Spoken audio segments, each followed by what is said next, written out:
Mr. President, upon the recommendation of the appropriate university committee, I present for the honorary degree of Doctor of Humane Letters, the Honorable Arnold Schwarzenegger.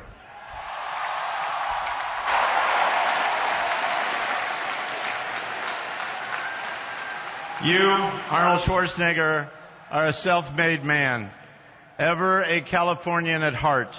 You are a warrior for the Golden State, a tireless leader in seeking to protect the environment, to advance scientific discovery, and to bring people together for the common good. Your greatest strengths are ambition, discipline, and fortitude. You are a devoted public servant and a philanthropist, a gifted entrepreneur, and a statesman. Here in your adopted country, your name has been immortalized in the annals of Hollywood and in the archives of our nation's history. For your inspirational realization of the American dream, your many accomplishments as a leader, actor, and sports icon, and your significant contributions in promoting the state of California, the University of Southern California now presents you with its highest honor.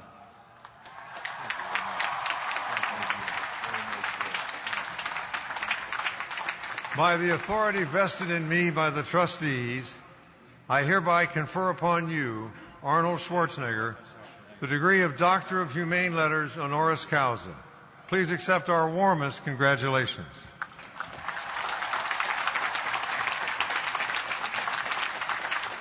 Take a picture of that.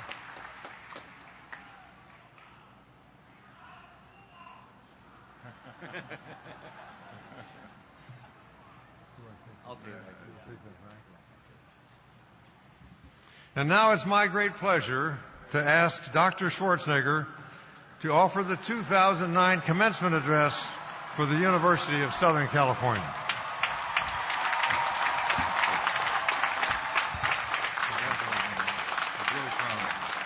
Thank you. Well, thank you very much.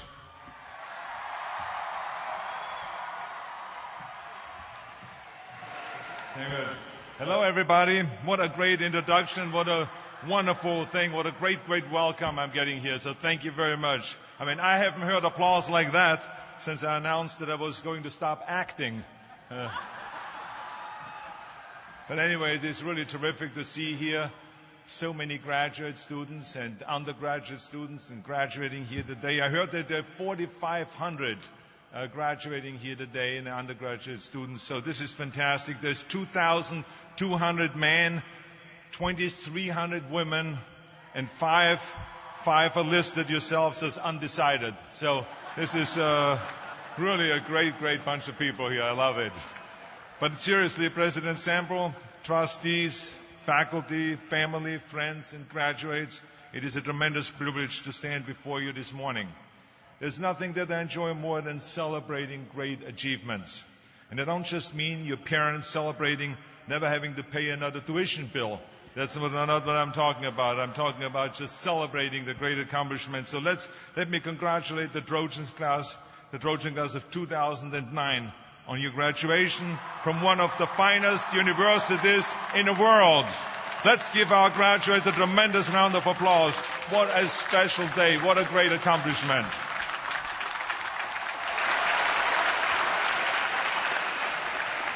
Now, this is an equally special day, of course, for the parents, for the grandparents, siblings, and other family members whose support made all of this today possible. And let's not forget, of course, the professors, those dedicated individuals who taught you, who came up with exciting ways to share your vast wisdom, knowledge, and experience with you. And I must also say thank you to President Sample for honoring me with this fantastic degree. Thank you very much. Wow. Arnold Schwarzenegger, Doctor of Humane Letters. I love it. But of course, I noticed that it wasn't a doctorate in film or in cinema or in acting. I wonder why. But anyway, that's okay. I take whatever I can get. But maybe now, since I'm the doctor, I can go back up to Sacramento, and maybe now the legislature will finally listen to me. But anyway, I stand before you today not just as Dr. Schwarzenegger or as Governor Schwarzenegger or as the Terminator or as Conan the Barbarian,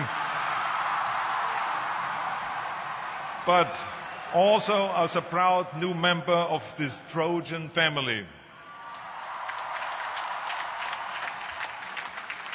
Now, some of you may know that my daughter just completed her freshman year right here. And one of the most exciting things for me has been to learn about the great traditions that make this university so wonderful and so special.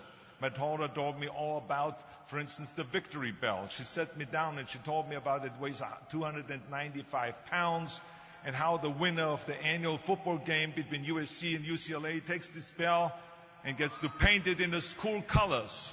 And I stopped in the middle of talking. I said, wait a minute, Catherine, back up a little bit. UCLA has a football team?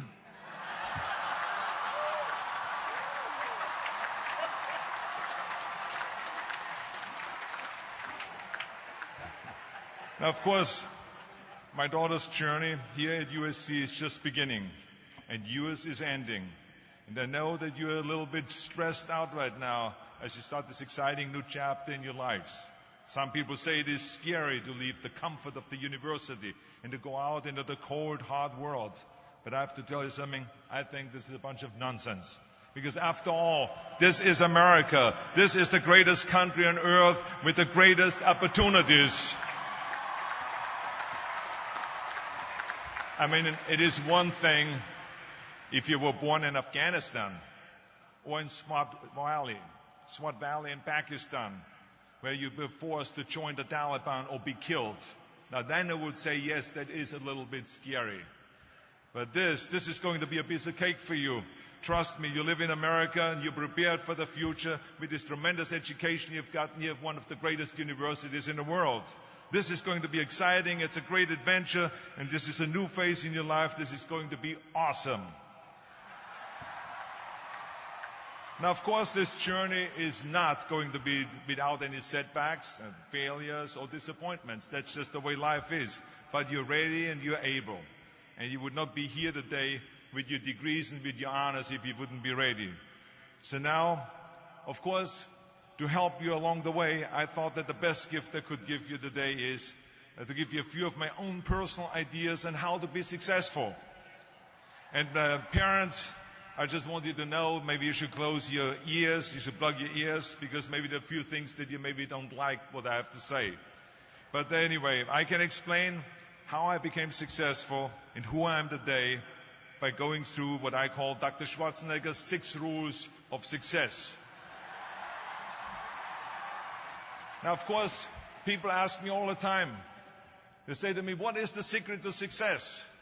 And I give them always the short version. I say, number 1, come to America. Number 2, work your butt off. And number 3, marry a Kennedy. But anyway.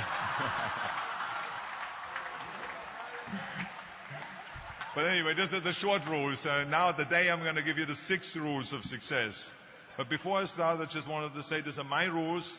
And I think that they can apply to anyone, but that is for you to decide, because not everyone is the same. There's some people that just like to kick back and coast through life, and others want to be very intense and want to be number 1 and want to be successful. And that's like me. I always wanted to be very intense. I always wanted to be number 1. I took it very seriously in my career. So this was the same when I started with bodybuilding. I didn't want to just be a bodybuilding champion. I wanted to be the best bodybuilder of all times. The same was in the movies. I didn't want to just be a movie star. I wanted to be a great movie star that's the highest paid movie star and have the BAFTA title billing. And so this intensity always paid off for me. This commitment always paid off for me. So here are some of the rules. The first rule is trust yourself. And what I mean by that is so many young people are getting so much advice from their parents and from the teachers and from everyone. But what is most important is that you have to dig deep down and ask yourselves, who do you want to be? Not what, but who. And I'm talking about not what your parents and teachers want you to be, but you. I'm talking about figuring out for yourselves what makes you happy, no matter how crazy it may sound to the people. I was lucky growing up because I did not have the television, or I didn't have telephones, I didn't have the TV, the computers and the iPods. And of course, Twitter was then something that birds did outside the window. But I didn't have all the distractions in all this. I spent a lot of time by myself so I could figure out and listen to what is inside my heart and inside my head. And I recognized very quickly that inside my head and heart were a burning desire to leave my small village in Austria. Not that there was something wrong with Austria, it's a beautiful country, but I wanted to leave that little place and I wanted to be part of something big. The United States of America, a powerful nation, the place where dreams can come true. I knew when I come over here I can realize my dreams. And I decided that the best way for me to come to America was to become a bodybuilding champion, because I knew that was my ticket. The instant that I saw a magazine cover of my idol, Reg Park. He was Mr. Universe, he was starring in Hercules movies, he looked strong and powerful, he was so confident. So when I found out he got that way, I became obsessed, and I went home and I said to my family, I want to be a bodybuilding champion. Now you can imagine how that went over in my home in Austria. My parents, they couldn't believe it. They would have been just happy if I would have become a police officer like my father, or married someone like Heidi, who had a bunch of kids and ran around like the Van Trapp family in Sound of Music. That's what my family had in mind for me, but something else burned inside me. Something burned inside me. I wanted to be different. I was determined to be unique. I was driven to think big and to dream big. Everyone else thought that I was crazy. My friend said, if you want to be a champion in a sport, why don't you go and become a bicycle champion or a skiing champion or a soccer champion? Those are the Austrian sports. But I didn't care. I wanted to be a bodybuilding champion and use that to come to America and use that to go into the movies and make millions of dollars.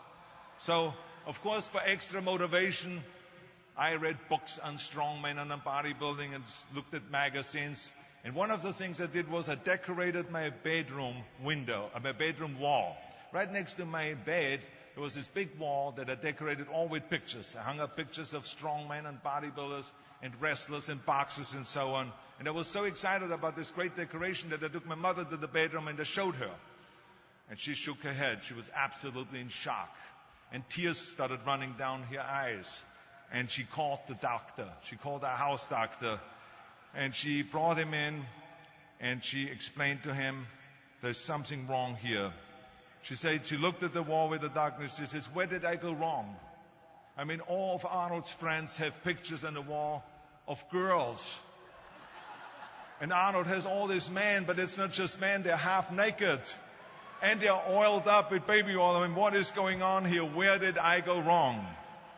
So you can imagine, the doctor shook his head, and he said, there's nothing wrong. At this age, you have idols, and you go and have those. This is just quite normal. So this is rule number one. I wanted to become a champion. I was on a mission. So rule number one is, of course, trust yourself no matter how and what anyone else thinks. And of course, rule number two is break the rules. We have so many rules in life about everything. I say break the rules, not the law, but break the rules. My wife has a T-shirt. My wife has a T-shirt that says, well-behaved women rarely make history. Well, you know, I don't want to burst her bubble, but the same is true with men. It is impossible to be a maverick or a true original if you're too well-behaved and don't want to break the rules. You have to think outside the box. That's what I believe. After all, what is the point of being on this earth if all you want to do is be liked by everyone and avoid trouble? The only way that I ever got any place was by breaking some of the rules. After all, I remember that after I was finished with my bodybuilding career, I wanted to get into acting, and I wanted to be a star in films. You can imagine what the agents said when I went to meet all those agents. Everyone had the same line that it can't be done. The rules are different here. Just look at your body. You have this huge, monstrous body, overly developed, that doesn't fit into the movies. You don't understand. This was 20 years ago, the Hercules movies. Now there's the little guys that are in, Dustin Hoffman, Woody Allen, Jack Nicholson, before he gained weight, of course, that is. But anyway, those are the guys that were in. And the agent also complained about my accent. He says, no one ever became a star with an accent like that. especially not with the German accent. And yes, I can imagine with your name, Arnold Schwarzenschnitzel or whatever the name is, on a billboard. Yeah, that's going to draw a lot of tickets and sell a lot of tickets. Yeah, right. So this is the kind of negative attitude they had, but I didn't listen to those rules, even though they were very nice. And they said, look, we can get you some bit parts. We can get you to be, playing a wrestler or a bouncer. Oh, maybe with your German accent, we can get you to be a Nazi officer in Hogan's Heroes or something like that. But, I didn't listen to orders. These were their rules, not my rules. I was convinced I could do it, that if I worked as hard as I did in bodybuilding, 5 hours a day, and I started getting to work, I started taking acting classes, took English classes, took speech classes, dialogue classes, accent removal classes I even took. I remember running around, a fine wine grows on a vine. You see, because Germans had difficulties with the F and the W and the V. So fine wine grows on a vine. I know what some of you now say is, I hope that Arnold got his money back. But let me tell you something. I had a good time doing those things, and it really helped me. And finally, I broke through. And I started getting the first parts in TV, Streets of San Francisco. Lucille Ball hired me. I made Pumping Iron, Stay Hungry. And then I got the big break in Conan the Barbarian. And there the director said, if we wouldn't have Schwarzenegger, we would have to build one. Now think about that. And then when I did Terminator, I'll be back. Became one of the most famous lines in movie history, all because of my crazy accent. Now think about it. The things that the agent said will be totally a detriment and will be impossible for me to get a job, all of a sudden became an asset for me. All of those things, my accent, my body, and everything. So it just shows you never listen to that you can't do something. And you have to work your way up, of course, run for something else first. I mean, it was the same when I ran for governor. The same lines that you have to work your way up, it can't be done. And then, of course, I ran for governor, and the rest, of course, is history. They said you have to start with a small job as mayor, and then as assemblyman, and then as lieutenant governor, and then as governor. And they said, that's the way it works in a political career. I said, I'm not interested in a political career. I want to be a public servant. I want to fix California's problems and bring people together and bring the parties together. So, like I said, I decided to run. I didn't pay attention to the rules, and I made it, and the rest is history. Which, of course, brings me to rule number 3. Don't be afraid to fail. Anything I've ever attempted, I was always willing to fail. In the movie business, I remember that you pick scripts. Many times you think this is a winning script, but then, of course, you find out later on when you do the movie that it didn't work, and the movie goes in the toilet. Now, we have seen my movies. I mean, Red Sonja, Hercules in New York, Last Action Heroes. Those movies went in the toilet. But that's okay, because then at the same time I made movies like Terminator and Conan and True Lies and Predator and Twins that went through the roof. So you can't always win, but don't be afraid of making decisions. You can't be paralyzed by fear or failure, or you will never push yourself. You keep pushing because you believe in yourself and in your vision. And you know that it is the right thing to do, and success will come. So don't be afraid to fail. Which brings me to rule number 4, which is don't listen to the naysayers. I mean, how many times have you heard that you can't do this and you can't do that and it has never been done before? Just imagine if Bill Gates had quit when people said it can't be done. I hear this all the time. As a matter of fact, I love it when someone says that no one has ever done this before, because then when I do it, that means that I'm the first one that has done it. So pay no attention to the people that say it can't be done. I remember my mother-in-law, Eunice Kennedy Shriver, when she started Special Olympics in 1968, people said that it would not work. The experts, the doctors that specialized in mental disabilities and mental retardation said it can't be done. You can't bring people out of the institution. You can't make them participate in sports, in jumping, in swimming, and in running. They will hurt themselves. They will hurt each other. They will drown in the pool. Well, let me tell you something. Now, 40 years later, Special Olympics is one of the greatest organizations in 164 countries dedicated to people with mental disabilities and with intellectual challenge, And she did not take no for an answer. And the same is when you look at Barack Obama. I mean, imagine if he would have listened. If he would have listened to the naysayers, he would have never run for president. people said it couldn't be done, that he couldn't get elected, that he couldn't beat Hillary Clinton, that he would never win the general election. But he followed his own heart. He didn't listen to the "you can't," and he changed the course of American history. So over and over you see that if I would have listened to the naysayers, I would still be in the Austrian Alps yodeling. I would never have come to America. I would have never met my wonderful wife, Maria Shriver. I would have never had the wonderful 4 kids. I would have never done Terminator, and I wouldn't be standing here in front of you today as governor of the greatest state of the greatest country in the world. So I never listened that you can't. I always listened to myself and said, yes, you can. And that brings me to rule number 5, which is the most important rule of all. Work your butt off. You never want to fail because you didn't work hard enough. I never wanted to lose a competition or lose an election because I didn't work hard enough. I always believed leaving no stone unturned. Muhammad Ali, one of my great heroes, had a great line in the 70s when he was asked, how many sit-ups do you do? He said, I don't count my sit-ups. I only start counting when it starts hurting. When I feel pain, that's when I start counting, because that's when it really counts. That's what makes you a champion. And that's the way it is with everything. No pain, no gain. So many of those lessons that I apply in life, I've learned from sports, let me tell you, and especially that one.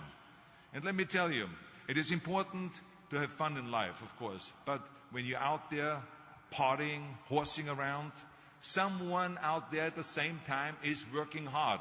Someone is getting smarter and someone is winning. Just remember that. Now, if you want to coast through life, don't pay any attention to any of those rules. But if you want to win, there's absolutely no way around hard work. None of my rules, by the way, of success will work unless you do. I've always figured out that there's 24 hours a day. You sleep 6 hours, and you have 18 hours left. Now, I know there's some of you out there now and says, well, wait a minute, I sleep 8 hours or 9 hours. Well, then just sleep faster, I would recommend. Because you only need to sleep 6 hours, then you have 18 hours left, and there's a lot of things you can accomplish. As a matter of fact, Ted Turner used to say always, early to bed, early to rise, work like hell, and advertise. And of course, all you know, you know already those things, because otherwise you wouldn't be sitting here today. Just remember, you can't climb the ladder of success with your hands in a pocket. And that takes me to rule number 6, which is a very important rule. It's about giving back. Whatever path that you take in your lives, you must always find time to give something back. Something back to your community, give something back to your state or to your country. And my father-in-law, Sergeant Shriver, who is a great American, truly great American, who started the Peace Corps, the Job Corps, legal aid to the poor. He said at Yale University to the students at a commencement speech, tear down that mirror. Tear down that mirror that makes you always look at yourself. And you will be able to look beyond that mirror, and you will see the millions of people that need your help. And let me tell you something, reaching out and helping people will bring you more satisfaction than anything else you've ever done.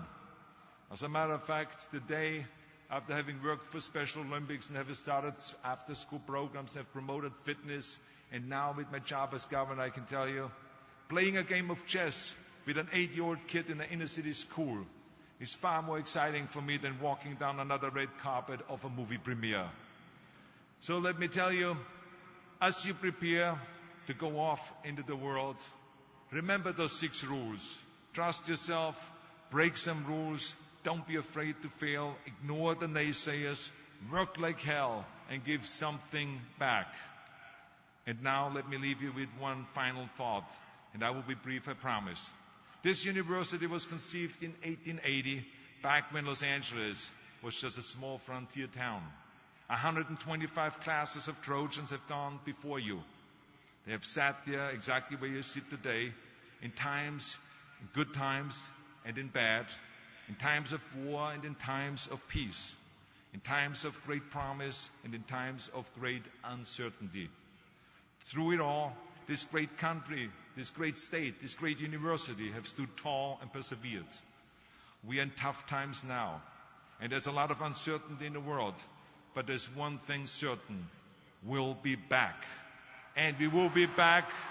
We will be back stronger and more prosperous than ever before, because that is what California and America has always done. The ancient Trojans were known for their fighting spirit, their refusal to give up, their ability to overcome great odds.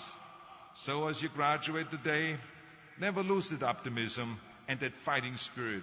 Never lose the spirit of Troy. Because remember, this is America, and you are USC Trojans, proud, strong, and ready to soar. Congratulations, and God bless all of you. Thank you very much. Thank you.